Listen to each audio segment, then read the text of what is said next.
Hello guys, Phillypipesmoker here. We have a couple of ryes I'd like to show you. And the first one being Jack Daniel's Rested Rye. It's a bourbon that has spent time in a barrel, so that's how you get the color. I don't think it spends a lot of time. Frankly, I don't remember how long. I'm thinking months or maybe a year. We have the Jack Daniel's Unaged Rye. And I got to tell you, it's amazing. Obviously, this spent no time in a barrel. It's almost what I guess you would consider white dog, which is what comes out of their distillation process before it's put in the barrels. Obviously, though, this is a rye. So, but you can taste all of the flavors of Jack Daniel's in that rye. It's very subtle, obviously, but you can taste all the character of it. And then we go to another gift from somebody called Lock, Stock, and Barrel, a 13-year straight rye whiskey. This, from what I understand, was a stock that was bought up from a Canadian distiller, and because it was relatively old, I guess it had a nice, obviously 13 years. That's the minimum. So they could command a premium price, and I got to tell you, it's phenomenal rye whiskey. And finally, probably one of my favorites, it's Whistle Pig. And Whistle Pig is made in Vermont from a pig farmer, I understand. That's what he was originally in business for.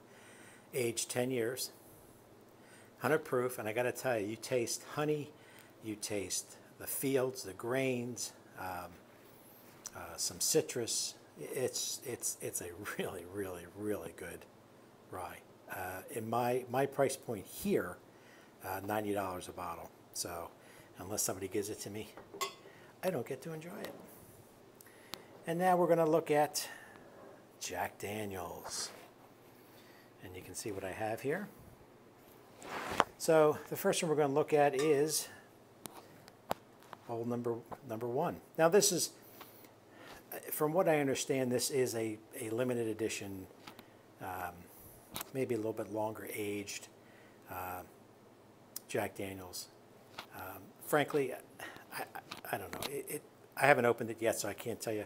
I think it's just a regular Jack Daniel's, which obviously is very good.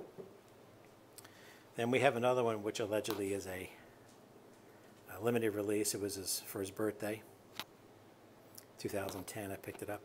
I think I might have picked this one up at the distillery. Again, I have not opened it, so I cannot tell you how it is.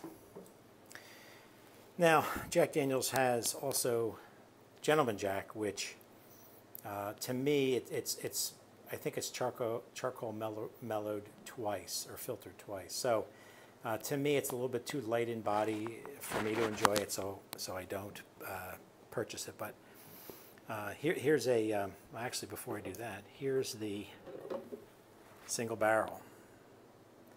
Every bottle you choose is going to be just a little bit different, and it really is. Not tremendously different, but just a little different. Price point for me in my area for this is about $50. And then we go to one that was only available in Europe for a while. It's called Jack Daniel's Silver Select. A friend of mine was traveling to the UK and brought it home for me. 100 proof, stunning whiskey. All right, so we move from there to probably up until recently the number one sought after Jack Daniel's. It is the Sinatra Select. You can see it comes in its own case. I'll give you a little show of it here.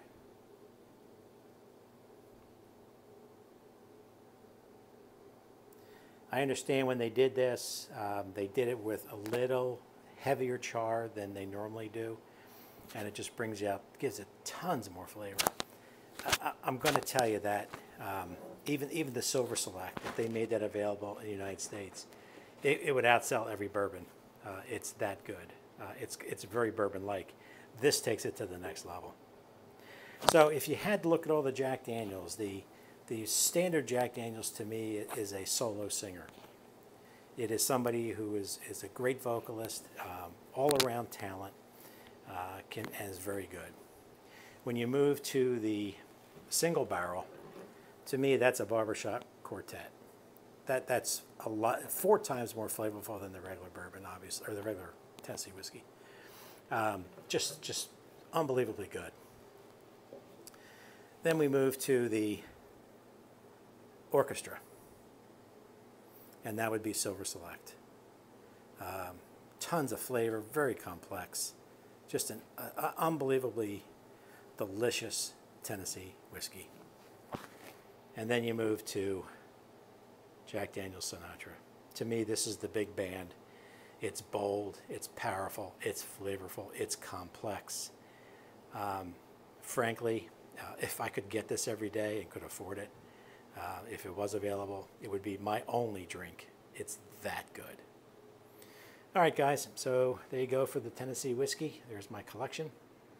Now, I obviously also have George Dickel, single barrel, regular, and also a select release. So, but that didn't make my video. So there you go.